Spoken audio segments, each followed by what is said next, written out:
Good afternoon and welcome. Welcome to this session on supplier capacity development from enforcement to partnership. My name is Rees.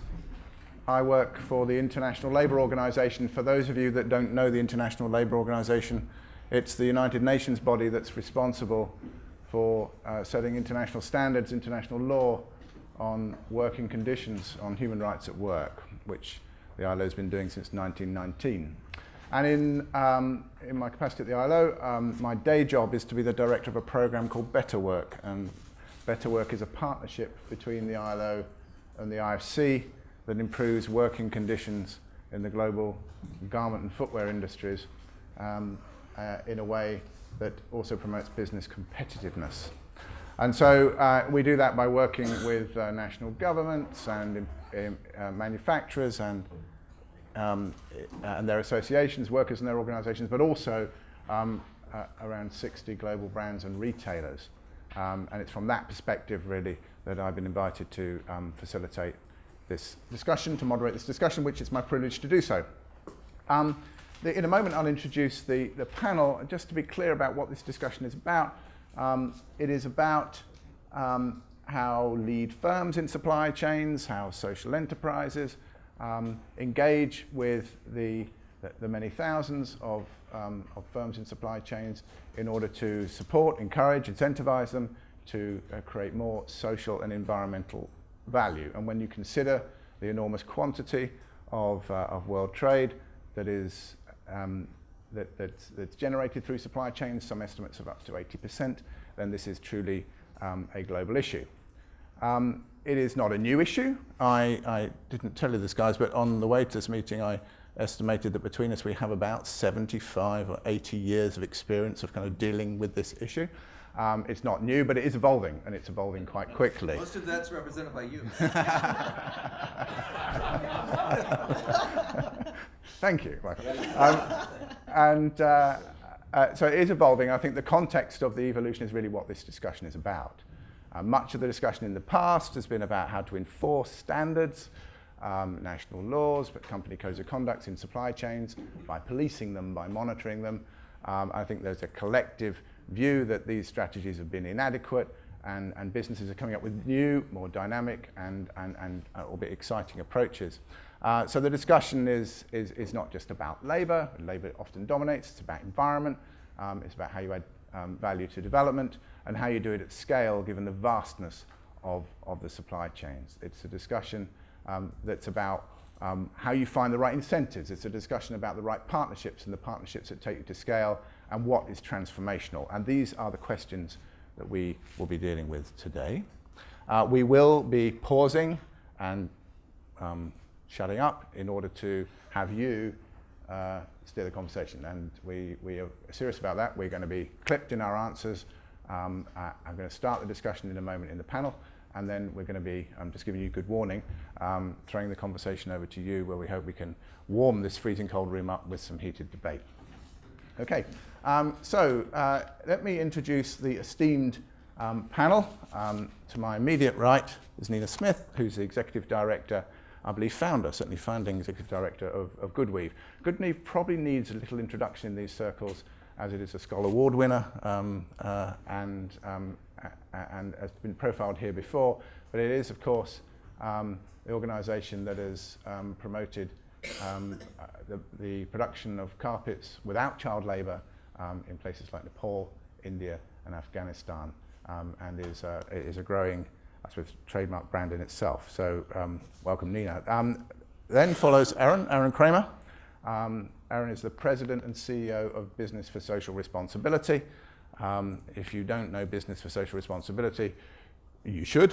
One of the eminent organizations in the world dealing with social responsibility in business, and as its director, who's grown it dynamically over the last 10, 12 years, Aron is one of the eminent experts in business strategies to achieve sustainability.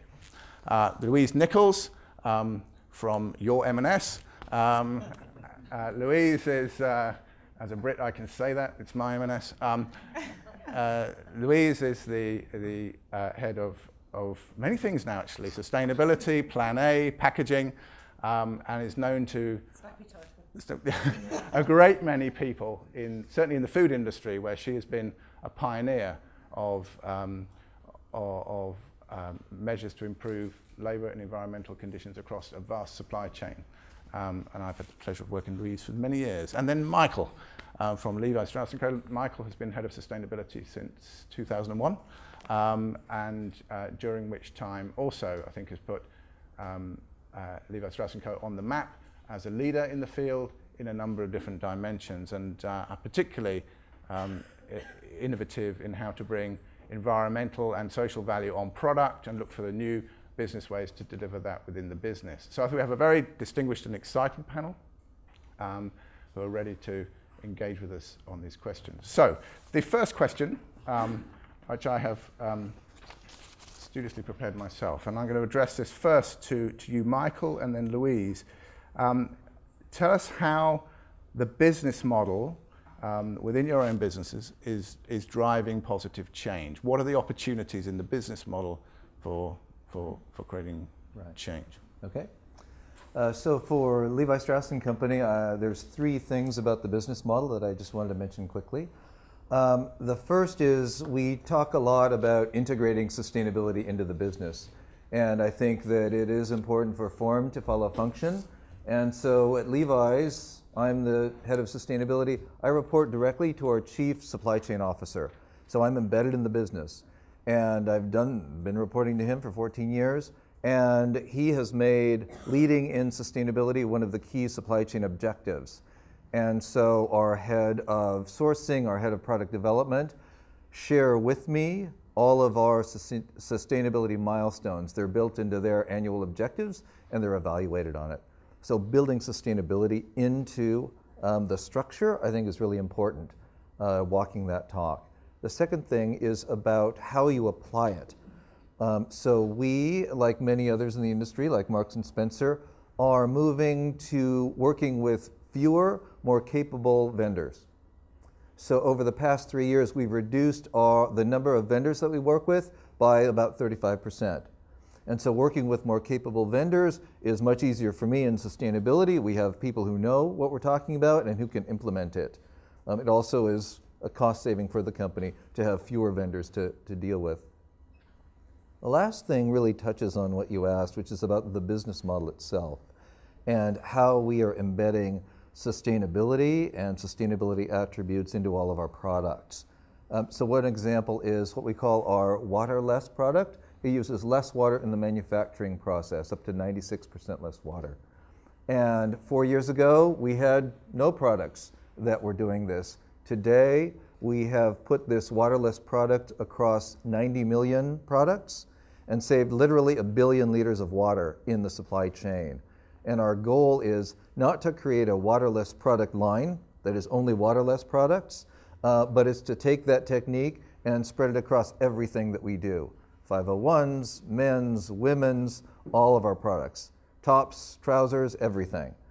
So embedding that across our products and letting consumers know about that is really key for us as part of the business model strategy. Thank you. And just to press a bit on the opportunity in 30 seconds, future opportunities, where is this going? The opportunity, we have to actually do what Marks & Spencer, I think, is doing very well, which is to get this sustainable product in front of the consumer and use the consumer to activate the marketplace to pull sustainability through our suppliers. If we generate that demand, then the suppliers will respond, make the investments because they want to make more of that sustainable product. So that's one of the opportunities. Louise. So I'm going to build on Michael rather than repeat what Michael's saying. So everybody has sustainability in their objectives at Marks & Spencer's, and what we work really hard to do is to boil down sustainability into making it really, really simple. So we have a commitment that every product will have a sustainability attribute by 2020. Already over 60% of our products do. But that's made it really, really easy because everybody has a target in their objectives to buy more sustainable product every year. So it just keeps it really, really simple.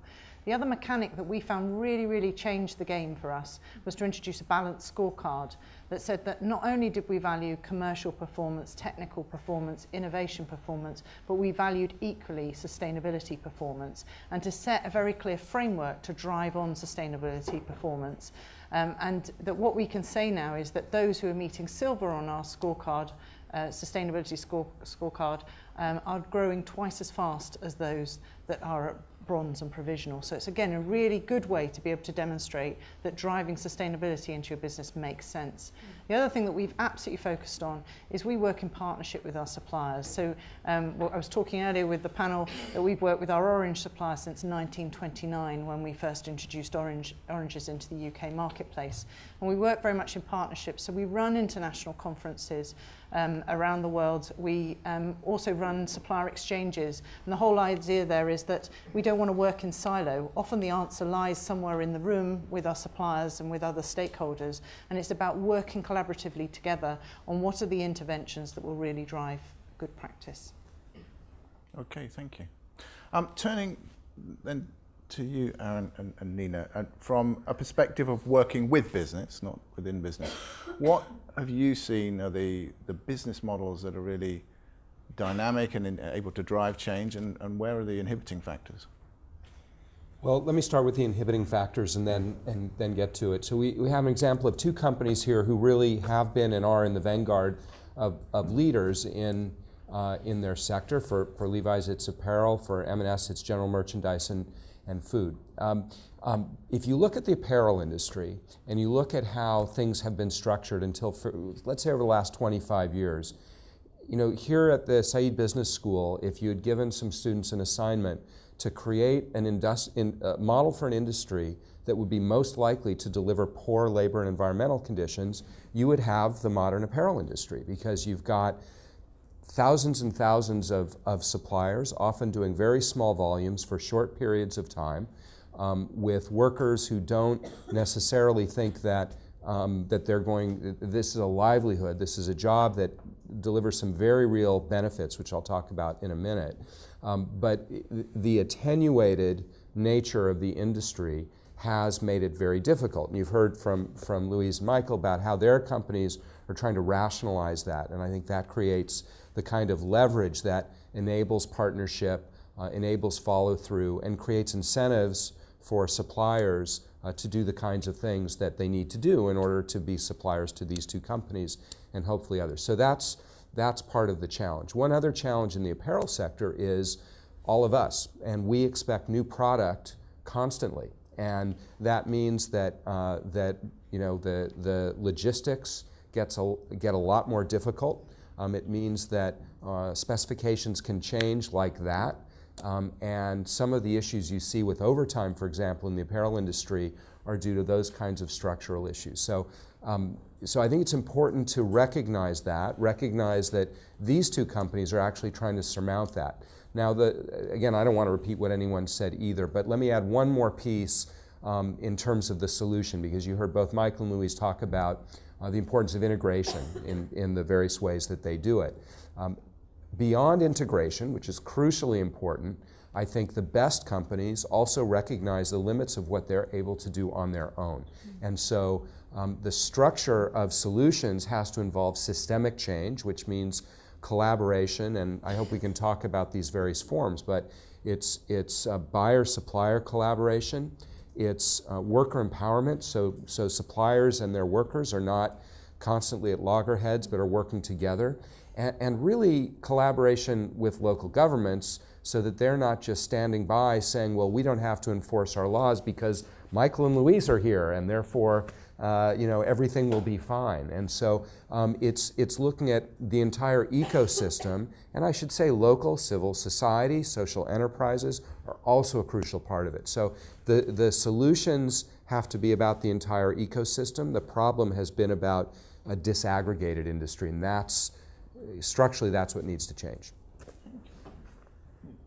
So, not to repeat what Aron said, so I agree with everything Aron has said, and I want to build on the issue of partnerships here, because one of the things we're seeing is very dynamic right now in this area is the number of companies the number of companies and NGOs that are starting to work on these labor and environmental issues, and more importantly, the number of collaborations that are bubbling up around it. And I think it's critical, and to use our own maybe model as an example. So we're tackling child labor in the carpet industry and also starting in some other sectors, but it's a very fragmented, informal sector, and in fact it's something we haven't touched on yet, which is many of these legitimate industries in fact employ a very informal, casual workforce, which is hard to manage. And in the case of how we work with companies, you know, it's a critical moment when a company says, we want to partner with you, because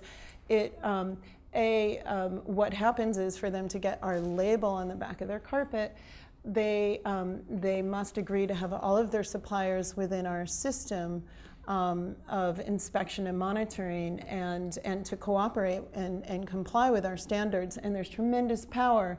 That partnership is so powerful, because the company isn't getting down to all these informal workers and these tiers of manufacturing that's happening on, but we're on the ground and we're in communities. And so there's just tremendous power in that. And at first, when we start working with a producer, they may not want to comply with the criteria, but the threat of losing market and business is extremely powerful and a powerful tool to create transformation. So I think in terms of some of the problems, just a couple of things I would want to flag. One is as exciting and dynamic as this field is, it's still only a small collection of companies that are really kind of on the leading edge, like Levi's and Marks and Spencer's. There's a lot that are part of initiatives, but they aren't really kind of pushing the envelope. So there is not enough corporate uptake, number one. And the other thing is, I mean, to those of us working in this, I would say, feel that even the way the business model and the pricing works, as hard as we're working on this, you know, the additional price to partner with GoodWeave or with another certification initiative or labor monitoring organization, it's a huge negotiation and a big challenge. It's not an easy thing to have happen, because there's so much concern about the price of the product, and producers are always being squeezed for cheaper, and their competitors may not be doing the right thing. So we've got a whole set of issues in and around there. And I'll just finally say that that when we're sort of selling our solution, we're often, corporate leadership is saying, okay, we need our merchandising team to be on board with what you're doing here.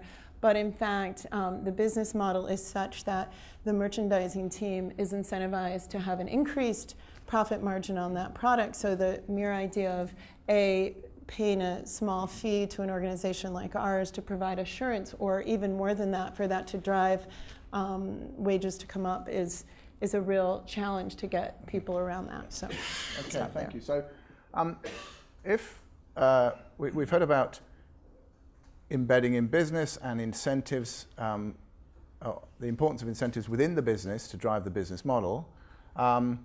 But I'm going to turn the heat a bit back on you, Michael and Louise. You both operate in very competitive industries.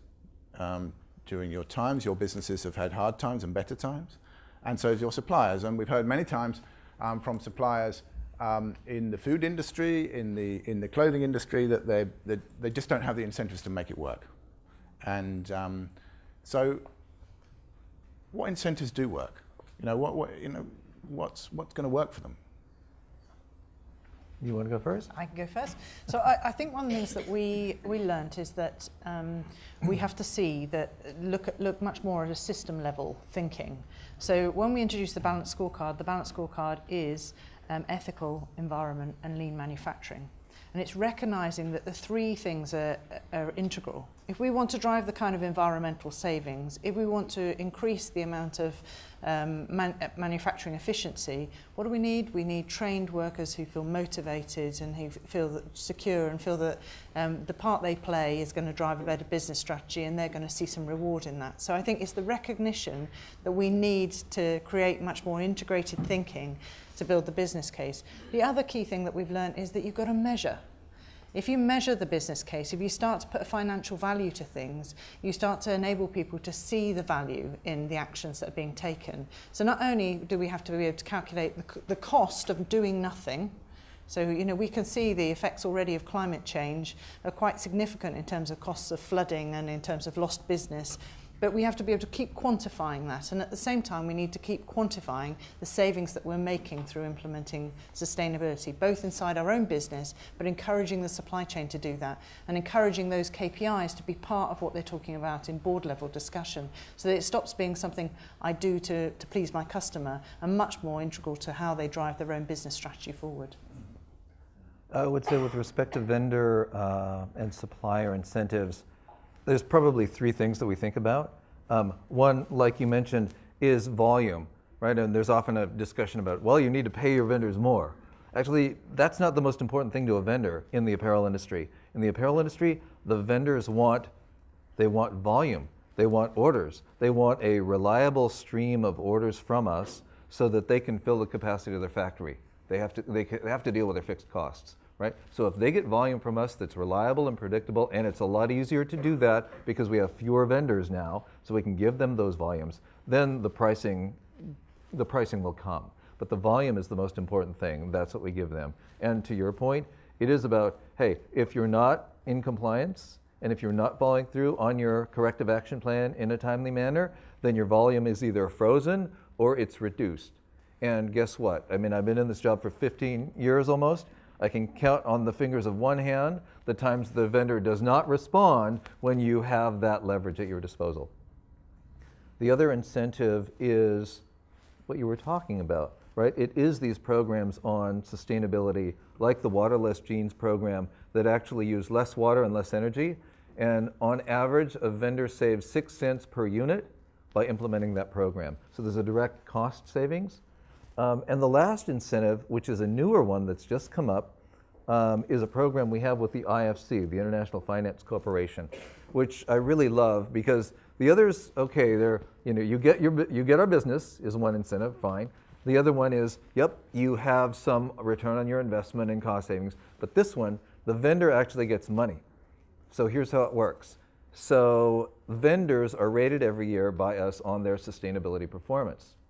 So the IFC has this short-term supplier finance program. They give suppliers short-term trade financing. If a vendor gets a better score on their sustainability performance through our system, we share that with the IFC and they get a lower interest rate. If they get a better score, a lower interest rate on their trade financing. It's beautiful. We started it in December. Already 8 vendors have signed up for this and more want to sign up. Thank you. I'd like to come back before we go to the audience and to all of you with a question and to pick up really where you finished, Nina, on partnerships. And we heard a little bit of this in the opening forum yesterday about the importance of scalability and the importance of taking solutions to scale. And we all here deal with massive supply chains, massive potential, massive hazard. So the question really is, what are the partnerships for tomorrow? What are the partnerships that are really going to enable you to take it to that scale? And as you kick this off, let me come back to you to start. Okay. Well, I guess I want to think about partnerships at 2 levels. I'll throw a couple things out there. One is, when sectors and industries can come together around something, that's one way to scale. So I wanted to flag that one way is through legitimate standards, sector-wise standards, and Goodweave is part of a network called the ISEAL Alliance, which is a membership organization for social and environmental standards. For example, Marine Stewardship Council, its certification, fair trade, forest stewardship, I don't think I said. And so I guess, it's not new. Many of us have been around 20 years plus, but what's exciting is the momentum that's happening there because, across a sector, companies can ascribe to a best practice standard in many cases. And so, Marine Stewardship Council, for example, has had incredible uptake. We were just talking to the head of that organization recently about it, and their capacity to get coverage in oceans for sustainable seafood harvesting is incredible. So I think when we have industry-wide standards like that really are pushing for best practice, that's one really great tool. And moving just from another angle, I think it's important to think about worker communities. And again, I'm always thinking about informal workers. There are a lot of very high percentage. I just recently heard 40% of the workers in the global economy are considered informal workers. It's huge. And I think the idea of ensuring that those communities and workers themselves are organizing, there are a lot of really exciting things happening, for example, in our realm, in textile supply chains, certainly in carpets, working to ensure that entire communities understand their rights, that there's some informal, there's organizing around association issues, because ultimately they have to have the freedom to earn what they deserve, and those are the two areas I would focus in on. Thank you. Aron. Michael's been centrally involved in the Better Cotton Initiative, which is great. Louise and M&S have been centrally involved in the Accord for Bangladesh. Dan, the Better Work program is a great example of a collaboration that involves national governments. So all of those. Let me point to a different way of thinking about this whole issue, because I think a lot of us who've worked in this area have focused on the absolutely crucial objective of ensuring that labor rights are protected and people are treated fairly. So what I'm about to say, I don't want to have construed as saying that's not important. It's crucially important.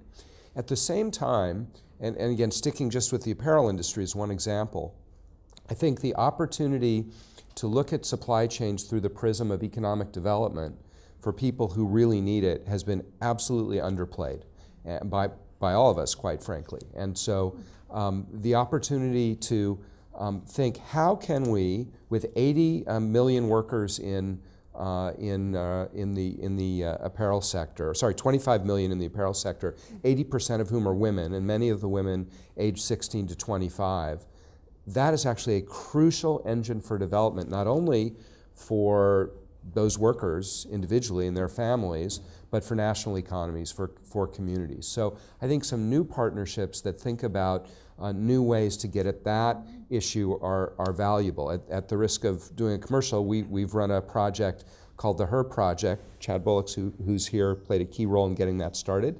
He's no longer at BSR, so it's okay for me to call him out that way. That probably makes it sound more genuine.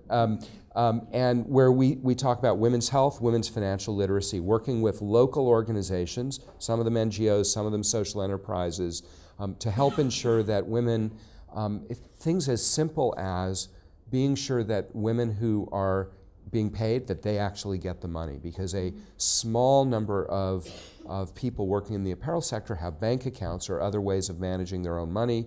Very often women will turn the money over to a male family member and so on. So thinking about this whole industry as a way of generating greater economic development for people who need it very badly, I think that's a frontier that has lots of value that we can create.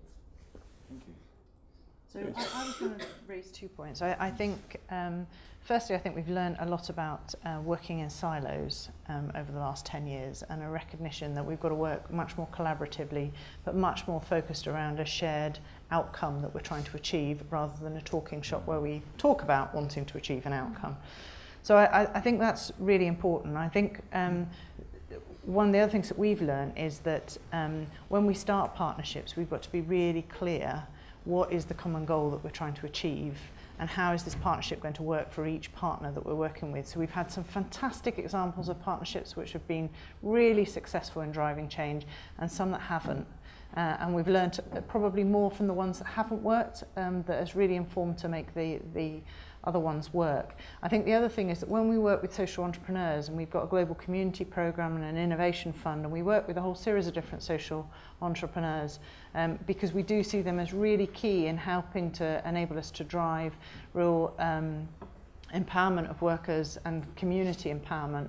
But what we've learned there is that when we start off, we need to be thinking about the partnership and how we're going to take it to scale, and how at some point they're no longer going to be needy of Marks and Spencers, because we're thinking right at the outset how they're going to be building more partners and the right kind of funding to take it much further, to really drive transformation rather than nice islands of great success. Michael. So in terms of the partnerships that have been mentioned, industry collaboration is terrific. So we talked about better work, certainly. We talk about something called the Sustainable Apparel Coalition, which is pretty much all of the brands and retailers in the industry, as well as many, many suppliers, and setting a sustainability standard for the industry. Those are terrific. And what I would say is that those collaborations are aimed at protecting workers' rights and preventing bad things from happening. That's what the collaborations do, right? Or collaborations like the Better Cotton Initiative enable us, who's the buyer, to go all the way back up the supply chain to a place where we really otherwise wouldn't have any influence. So collaborations enable you to have influence where you otherwise couldn't, because it's many brands, it's everybody in the supply chain, it's farmers and civil society. So we can reach back there. That's what collaborations do for us. What they don't do is what Aron was talking about, which is raise the bar. So and that's a broad statement, but that's my experience and critique of the collaborations. The collaborations, by their very nature, because everybody participates, are basically protecting what everybody doesn't want to have happen, but they're not necessarily raising the bar. And so one of the things that we've done is we've said, look, after 20 years of protecting workers' rights, what is next? We still have lots of work to do, but we have to raise the bar further. So we've actually partnered with BSR on the HER project that Aron was talking about, and asked ourselves, how do we improve the lives of people who make our product? Not just protect their rights, because that's a basic, but how do we make their life better? Through maternal and child health care training, access to health care, financial literacy. And we find that these programs actually have a 4-to-1 return to the vendors, because it helps them, right? There's less turnover, there's less absenteeism, 4-to-1 ROI for the vendors for these programs. And so what we've said to our vendors is, you know what? Like, to your point, we don't want to keep funding these through foundation grants anymore. If you're a top vendor for us, by 2020, you must implement worker well-being programs, because it's going to benefit you, it's going to benefit the workers, and it's overall better for our supply chain. And so by 2020, our target is 80% of all the products that we make will be made in factories that have worker well-being programs. And so we've got to raise the bar, and then hopefully everybody else will come. Okay, did you want to come back in, Louise? The point I was just going to make, so under the Global Community Programme, one of the things that we've recognised is that there are some really, really serious endemic issues. We're buying from 70 different countries, and just by the sheer nature of where some of those companies are located, they have got major sanitation issues, they've got major security issues, they've got a lack of affordable quality education. And the whole element here is about how does business work with social entrepreneurs to help communities address some of these issues. Why do we want to address these issues? Because this is about driving a more resilient supply chain that will be there for the future. Exactly as Michael was describing, by reaching out and addressing some of those community issues, they've got big business benefits. They drive more resilient, more efficient businesses that have got better returns. And so it's linking and realizing that this isn't just doing it for an entrepreneurial wish to do a philanthropic thing. Mm-hmm. There's a very clear business incentive to doing it. Okay, I think we've heard some very interesting things. I think we've heard some very provocative things. We've heard that the need for partnership is still very much alive. It's needed in order to take good to scale. I think we've also heard in this discussion that there's a limit to what business can do, and I would certainly say should be expected to do when it comes to failings in the governance system or in the enabling environment. And maybe we can come back to that. And we've also heard that where supply chains, and they do touch upon the most vulnerable workers in the supply chain, be they children, be they forced labourers, be they women at home, that partnerships seem to be, that's our learning, a desperate need in order to give those workers agency and in order to give them voice. So there's a lot to build on, but and we could talk about this all afternoon, but we're going to stop a moment and pause and take a breath. We recognise the expertise in the room, and what we'd like really is to throw the conversation open to questions or comments that you have, either on what you've heard or what you've come here to talk about. You go to the people that you do, and I'll get bossy if you don't. He will too. Thank you. Valeria Budinic from Ashoka. As I hear the wonderful models that you are describing and the very insightful comments that you have made, one part of my brain is delighted. The other part of my brain keeps saying the business is business and business alone has the predominant paradigm today in business, in spite of all the good efforts of companies like the ones that you have described today.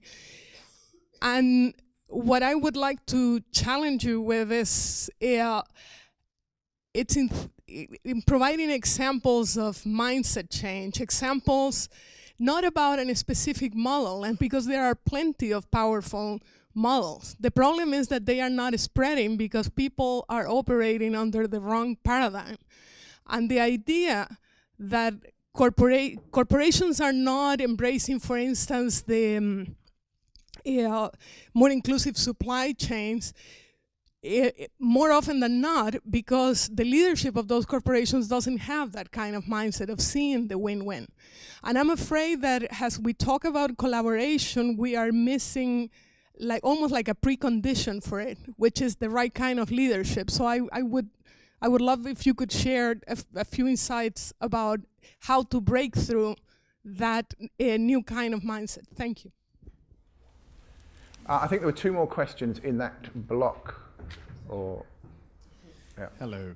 I think it's wonderful to hear about the great things that your organizations are doing. I think the key question now is, how did your organizations become the way you are and focused, and how can we create more organizations that can do that? The name and affiliation? Sorry, my name is Kola Masha. I'm with Durio Partners. Okay, the lady at the back. I'm Elisa Ely. I work with the Skoll Foundation, and actually I think mine's quite closely related to his, but just to add some more specificity to it. I'd just love to hear a bit more about your own company incentives. So we've heard a bit about how you incentivize suppliers, but I'm particularly interested in how Levi's, and Marks and Spencer, since you target larger mainstream consumers, in my opinion, as I understand it, what element of your work is driven by consumer demand versus what element of it is driven by these environmental savings that ultimately equate to financial savings? So are you trying to change minds and reach more consumers with better products, or are you trying to keep up with demands? Okay, can I take one more, maybe from Utz, and then... I hope you can deal with another one. Han de Groot from Utz Certified. We are a program for sustainable coffee, cocoa and tea. Mine is a bit related to the last things you said, Mr. Kobori. To what extent do you need your competitors to come along? You both seem to have a good business case for sustainability. So would it be helpful if more even competing organizations would do the same? Or do you say, well, let me work on my business case and have a competitive edge vis-a-vis the rest? How does your company look at that? Okay, let's take those and then we'll come back. I'd like to start we started with Valeria's question from a shocker, which was about the right kind of leadership to drive change in very fragmented supply chains. I think the question was very much against the context that the world isn't necessarily like how you're describing, which I think was acknowledged. So how can you actually drive that kind of leadership and coherence in the supply chain? And you can talk about supply chains that aren't your own, if you wish. I'm going to give an example. Yeah, good. A few years ago, I was in Morocco running a supplier conference.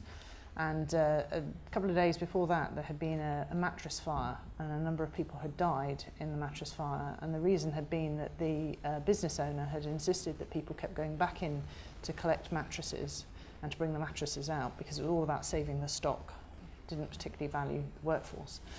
So we were using this as an example because we thought this would be a really easy example where everyone agreed that the factory manager had done the wrong thing. In fact, actually, half the room thought the factory manager had done the right thing. It's a real eye-opening moment for me about, I went with a perception of where people would sit with their kind of moral compass and they sat in a completely different place. But what was really interesting, so half the room were arguing this was the right thing to do, and then slowly you heard Moroccan business leaders standing up and saying, actually, you've got that wrong. You've got that wrong. You should have valued the people. And actually, it didn't need M&S to say anything more, instead just to listen to the dialogue. I think that part of what we need to do is just to raise the awareness of leaders in communities who are really doing this, who've got the business case in that local context, because they are much more compelling for others to want to join in and go with them on the journey. Does anyone else want to add to this? I would just say from a leadership perspective, our company is 160 years old. It's still held by the family, the descendants of Levi Strauss himself. And so this has been a part of our history. The family has always tried to do the right thing and been huge philanthropists in the Bay Area in San Francisco, where we are. But because of that, we attract certain types of folks. So my boss, the head of the supply chain, has been with the company for 30 years. And he's the one who said, leadership in sustainability is something that our supply chain will be known for and it will differentiate.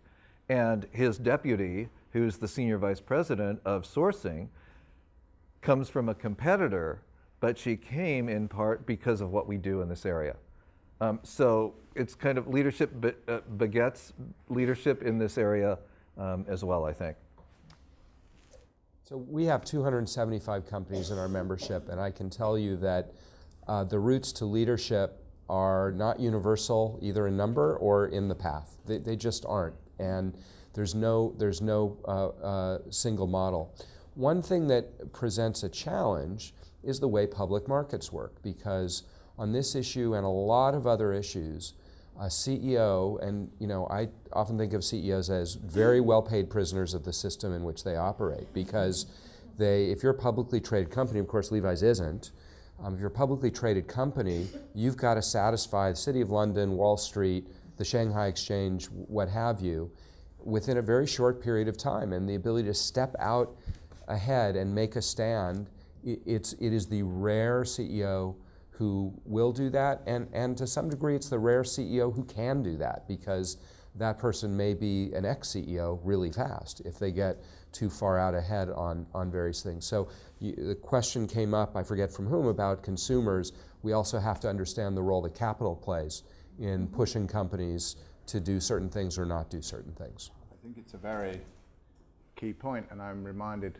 listening to you, Aron, that at the launch of Plan A, the first one, in a discussion with Stuart Rose, he was asked this question: what's your biggest fear about going out there? At the time it was a radical plan, and his biggest fear was being, quote unquote, perceived by the city as a tree hugger. And not cost or anything to the business, but yeah. I just wanted to add one thing, because part of your question was about how do you break through the mindset or the traditional mindset, and we're here talking about all of our great work and functional partnerships that are making a difference, but let's not forget the important role that advocacy and activists play in all of this. And I wanted to give an example. which is for our industry, in the carpet industry where we're focusing. A major report came out a couple of years ago called Tainted Carpets. It came out of Harvard by one of the leading researchers on modern day slavery. And I'll just say that the report created a lot of waves, and it started conversations that weren't happening before. And without naming names, a major company came to us and said, okay, we're ready to start working on this. 5 in-depth visits to India down supply chains happened as a result of that. And what the leadership saw was something they didn't know was happening. And it started a conversation well beyond what we're doing in this one industry. So that's another way to break through mindsets and start to build leadership on this issue. Okay, thank you. I'm going to still deal with some of these questions and then come back at you. So there was the question about incentives and consumers, and where are the consumers in this? So mindful of the time, let me come back to you on that question. Where are the consumers? Where's the voice of the consumers? We may have different views on this. Our market research shows us that consumers will not pay more for a sustainable product. And I firmly believe that actually sustainable product by definition should cost less because it uses less inputs, right? But our world doesn't work that way. But consumers will not pay more. They expect it from global brands like ours, right? So we need to deliver it. What I would say is we as a brand need to deliver it in a way that's going to surprise and delight them, and perhaps not even make them think it's sustainability that we're talking about. That we as a consumer-facing brand that hopefully people think is cool and fun are going to make sustainability fun for them, and that is how we engage the consumer.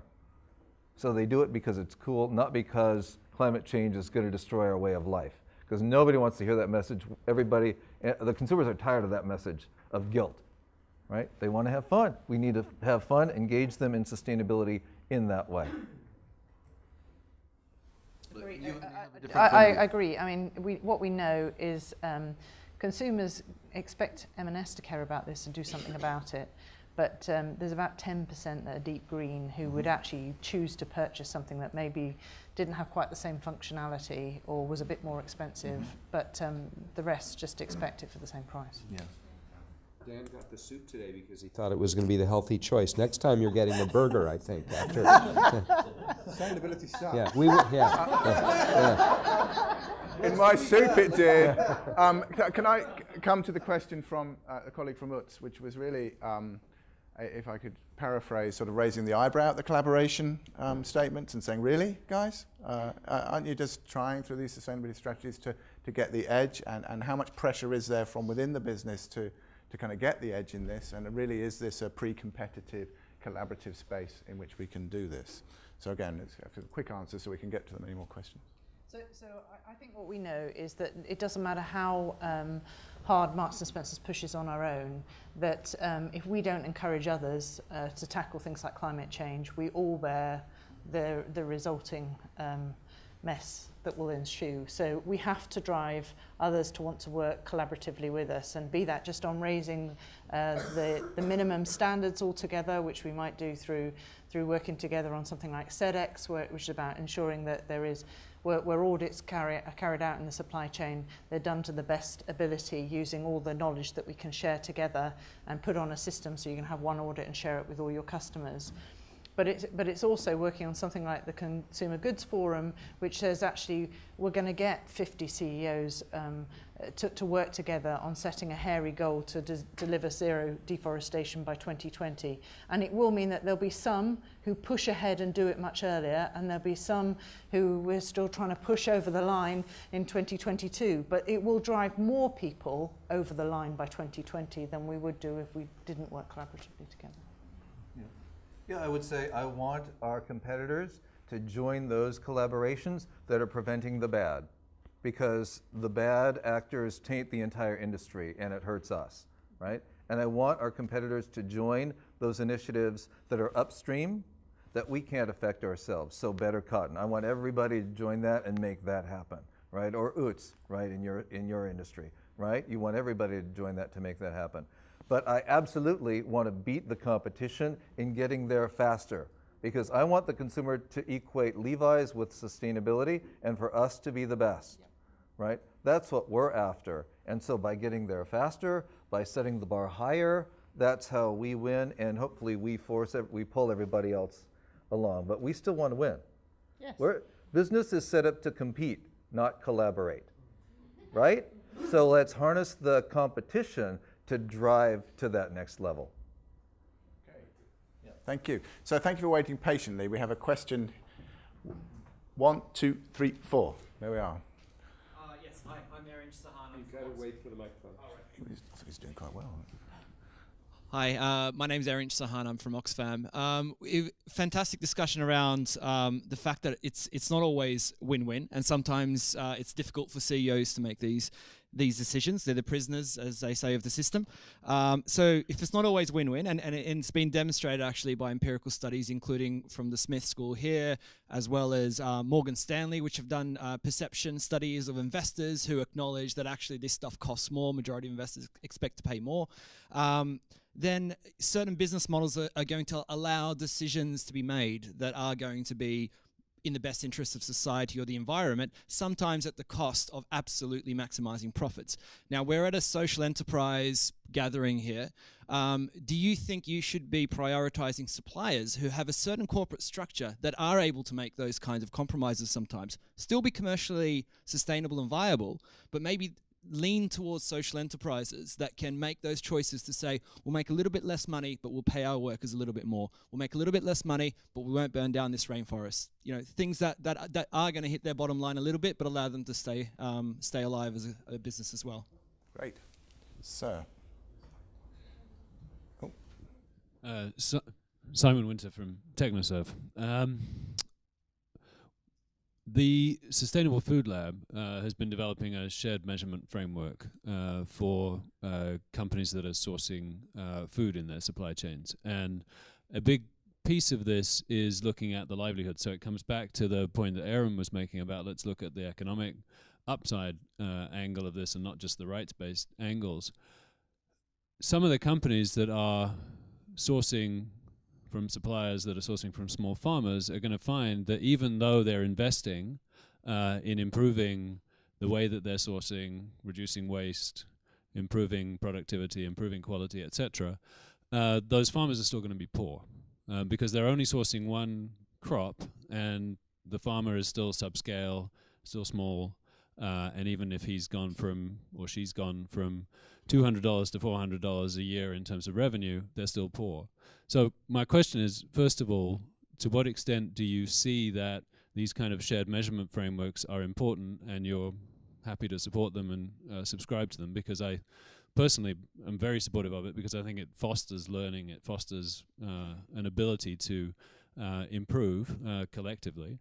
But secondly, there's a downside of it, which is more transparency then about what's happening in the lives of some of these suppliers and some of the challenges, and then to what extent are you as the ultimate customer of those supply chains feeling any sense of responsibility beyond the crop or the commodity that you're buying and doing something about a broader issue of livelihoods and so on? Okay, interesting. We've got 2 more in this segment. So one here and then one down the front. My name is Simon Bell. I'm from the World Bank. The idea of using finance as a lever to actually achieve goals. I mean, it's interesting what you say about the IFC. I mean, is this something that could be done more, using your better credit rating to be able to pass on beneficial finance down the supply chain to actually incentivize behavior? And not just, and so why don't you do that yourself is my first question, rather than relying on the IFC. And then secondly, why don't you, is there a way to actually make sure that happens further down the supply chain? So it's just not your first line of defense. You actually get that funding going down the supply chain, because we're increasingly realizing that for most SMEs don't have access to finance in these countries, and supply chain finance is probably the biggest source of financing for them, and in fact it gets blocked all along the way. So that if you could actually ensure that you could incentivize amazing behavior change up and down the supply chain just by the use of finance. Okay, and then the last question in this segment, and I'm going to have to divide these up so that we get back to this segment. I'm Eriko Ishikawa, and I'm from the International Finance Corporation. So I think I might actually help out Michael here. Yes, exactly. So the platform actually uses the credit rating of the buyer to really be able to give much lower interest rate to the supplier in the developing country, whom would it be, really being charged 2 or 3 times more had he or she gone to a local bank. So it already decreases the rate, and what Michael was saying is that in addition to that decreased rate, they get a bonus if they comply to the environmental and social standards. So that's an easier, I can just say that. But my question actually is also what several people mentioned, which is at the end of the day, it's the smallholder farmer that is really the person we should care about.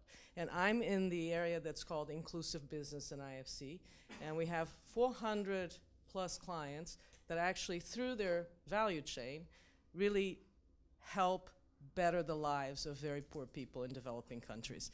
And I think that from that point of view, when we look at the value chain and we look at the supply side, it's really the smallholder farmer. It is not the small, micro entrepreneur selling into a value chain.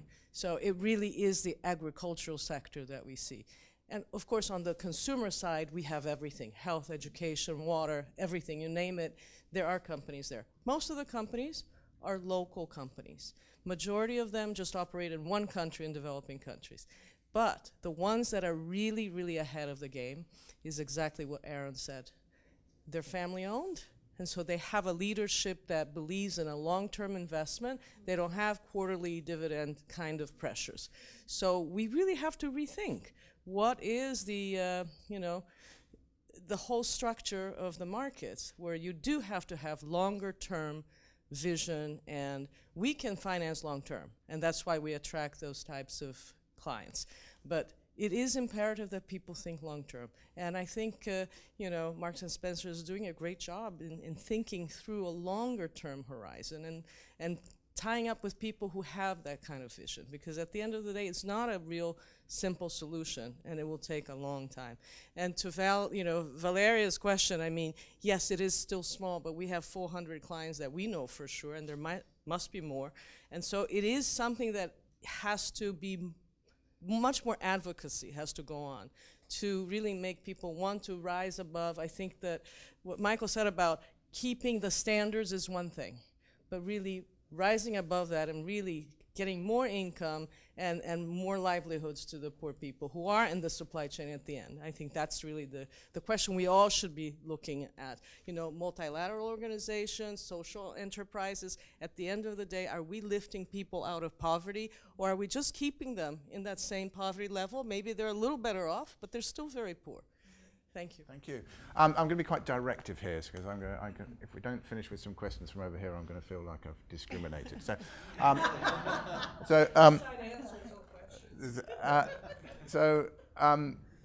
Louise, would you pick up on the issues raised with respect to small farmers, on the structure of supply chains, on the need for long-term thinking, and I guess ultimately how crucial these people are to the food security that we all depend on and your business depends on? Could I ask you, Michael, if you've got any further comments on the financing questions, and then Nina, would you perhaps go back to Aron's question from Oxfam about should businesses proactively source from social enterprises? Great question. Louise. Okay, so Aron, on the bit, do we value suppliers that have sustainability strategy? Yes, we do. And that I could say that they are growing twice as fast as those who don't. So absolutely that's the case, because they at the heart of it, they have embedded it into their strategy that they're selling to us. So they're not selling it as here's my sustainability strategy and here's my business strategy. They're selling it as one package, and that's really quite compelling. I think on smallholders, absolutely agree. A lot of our focus goes around capacity building. We work with a range of the partners in the room here on building capacity for smallholders. We do see that as really, really key. I think it is important to recognise that where smallholders have a non-viable farm size, we do need to help to engage in how do they diversify their income into other sources, because I think increasingly, given the way that certain land rights and inheritance means that those parcels of land are getting smaller and smaller, it can't be to try and see how do you increase the amount you pay to make non-viable farms viable. Okay. Michael, anything to add? I would just say global brands are not going to buy from the cheapest vendor. We don't want to, right? Because those are the vendors who are cutting corners. Because as a global brand, we have requirements not only about labor standards, but about environmental standards, water quality, water use, about chemical management. A cheap supplier cannot implement all of those requirements for sustainability for global brands anymore. So we can't source from the cheapest. In terms of the finance question, yes, you're absolutely right. We're using our better credit rating and applying that, IFC is applying that to the vendors. We just started this. We were just talking before the session about how do we take that same principle to the smallholder farmers. I mean, we're reaching smallholder farmers through the Better Cotton Initiative, and this year Better Cotton will reach almost 1 million farmers, most of them smallholders in countries like Pakistan, and they have great data. I mean, the profitability of the farmers in Pakistan has gone up 44% from year to year based on the Better Cotton. It's really ag techniques that they're being taught, and their water use has dropped 28%. And now Better Cotton is scaling. I mean, it's 11% of global cotton production is qualified as Better Cotton. It's one of the best kept secrets in the sustainability community today, I think. Okay. Nina, Aron, have you got anything to add? I just wanted to add one thing, to make the point that some industries aren't really led by global brands. So like in our industry, there really aren't very many global brands that are buying and importing the product, and there really isn't the kind of business need to focus on sustainability and labor issues. One of the things I wanted to use kind of Nepal as a case study, where we've worked for quite a long time, and I noticed in a recent trip, and we had sort of a round table with these are small and medium-sized producers of handmade carpets, and we were having a discussion, a pretty broad discussion, and what I realized is, wow, after nearly 20 years, there's a new generation of business people here that really care, and it's powerful. And one of the things, so they are social enterprises, and one of the things they were saying is, boy, business is really tough right now, industry is down, my next door neighbor has a factory full of child labor, and it's really hard to compete, and what are we going to do about this? This is a backhanded way of trying to get into also the role of governments, not just purchasing, not just importing countries, but one of the things we're really thinking about now is how do we get countries like Nepal, who have an economic incentive for their industries not to collapse, for the poverty to be tackled, to put incentives into place for these social enterprises. So beyond just like these small private brands, they aren't going to say, oh, I'm going to prioritize the social enterprise. They're going to be looking mostly for the cheapest price. And so I think we need to start seeing governments as well, not just addressing perpetrators or who are violating labor laws, but really to incentivize producers to race to the top. Okay. Thank you. Is there anyone from here? So we have one question there. Perfect. I think we've got time for one more.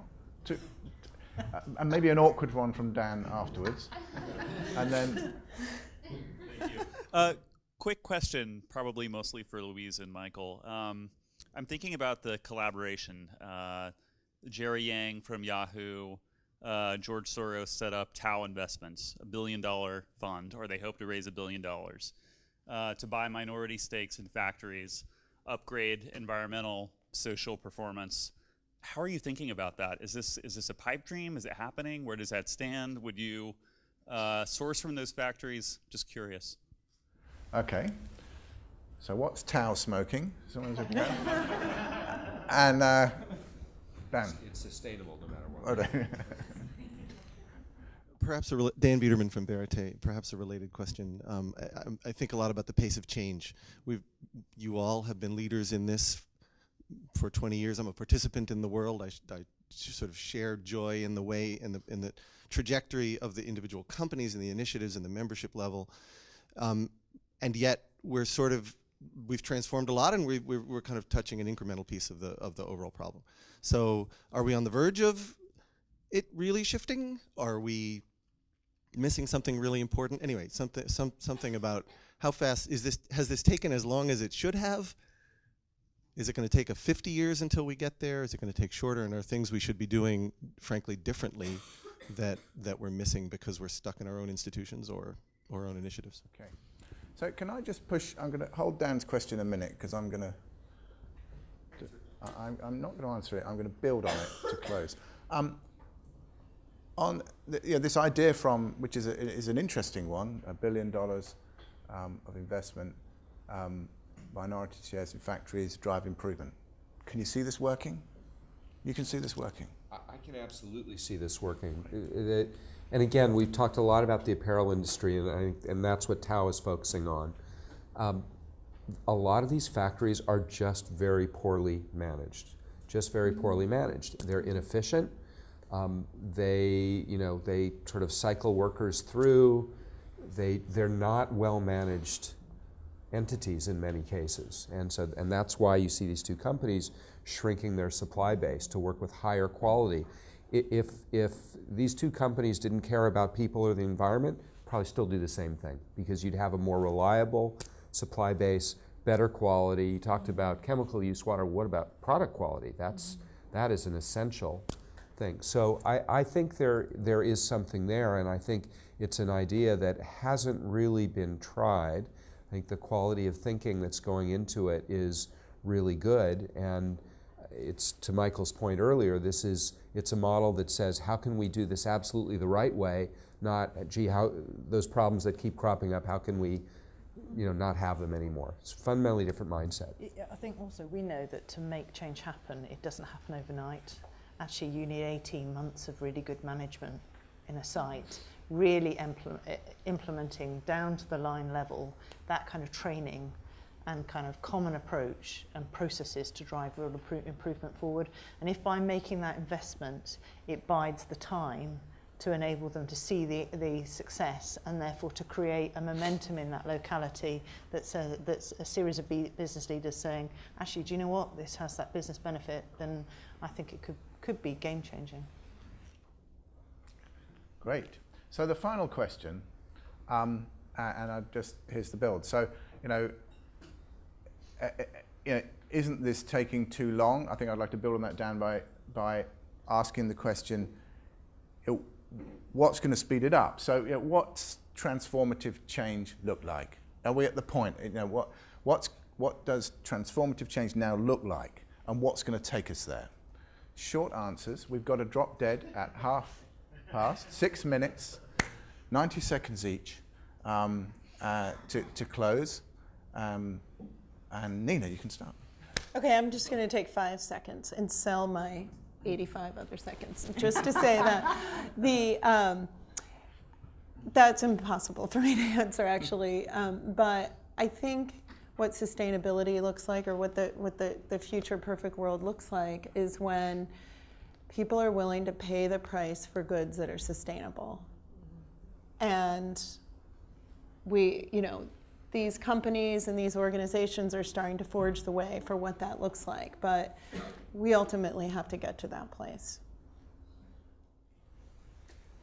Yeah, I mean, purchasing practices have to be redone, supplier capacity has to be built, workers have to be empowered, and local governments have to enforce the laws. I mean, I think I agree with what you said, Nina, but I think if consumers don't change the way they think, and I'm not as young as I once was, I'm not going to hold my breath waiting for that to happen. I have very little faith in consumers saying we're going to go through a religious conversion. We're going to embrace belief, the theme of the conference, and change the way we do things. So I think it's those structural pieces have to accelerate.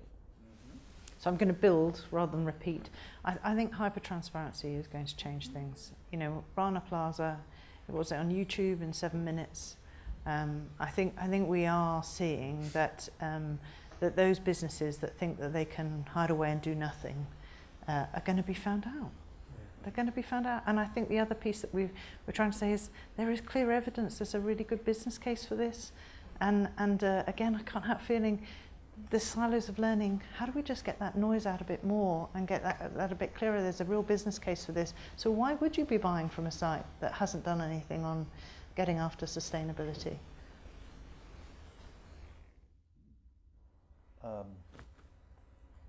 You know, I think I'm coming across as a real hard business person. When I'm not, I mean, I did development work for 10 years before Levi's. But I do believe that companies need to compete on sustainability, and that will continue to raise the bar and drive us towards that transformation. But in order to be successful, like you're saying, the market needs to reward us. So we actually need to do a much more effective job in marketing, and I hate to say marketing sustainability to consumers, but educating consumers and making them aware. The demand is not there. We have to create the demand. And guess what? We are amazingly good at creating demand. We created this demand for people to purchase all kinds of stuff, right? That's what marketing has done for the past 60 years. We've convinced people to buy stuff. So we can certainly convince people to reward companies for sustainability and buy more sustainable products. We have to do that. And by the way, it doesn't hurt to have activists kind of nudge us along and speed up the time frame. Did I say that? You did say that. So I think we have to conclude around now, but if I could tie one or two of those threads together and then maybe offer a small comment. If we're at a stage, at least for some businesses and some very large supply chains, that the next stage has to look about, go back to where this conversation started about making visible and putting value on social and environmental value. That's a thread of this conversation that hasn't gone away. Businesses have to embed it in their business, they have to communicate it to their customers, and they have to show the value, and they have to make it part of the business decision-making process and the way in which they reward and stay with their suppliers. It's very clear. But as Nina said, and has been said by a number of people, you then have to take it to the customer. And the road to market's not altogether clear yet, and businesses need to find the road to market, and it has to be a compelling narrative, and it has to stack up in the supply chain. And that means shortening it. And that means, as Louise said, hyper-transparency, something that business has been pretty allergic to. So, and to be put more and more of this in the sunshine in order to build the credibility of it. And then coming back to what Aron said, it's not just a business issue, and we can't talk about this as a business issue. And for the time that I've been involved in these discussions, which is nearly 20 years, and working with business, I can't tell you the times I've been frustrated when this is internalized within the business as just a business problem and a business issue. We're talking about it because it's an issue in society. It's about poor governance and weak governance, and we have to find ways, I believe, if what transformation looks like, to implement this CSR, implement this responsibility in a way that delivers stronger governance, in a way that delivers the rule of law, and in a way that enables people to seize their civil and political rights where they're denied. And those are the things, that's the next phase for me in terms of transformation. But I want to thank you. We were stopping right on the dot, we are told to. In a moment, I want to, in the traditional way, thank the audience, but I want to, before I do, say that there is a tradition here, I gather, of a continuing conversation, and most of us can hang around for a while and continue it, and we're welcome to do so if you want to just informally come up and chat. So we will be doing that if anyone wants further conversation. But thank you for coming, and thank you very much to our distinguished panel.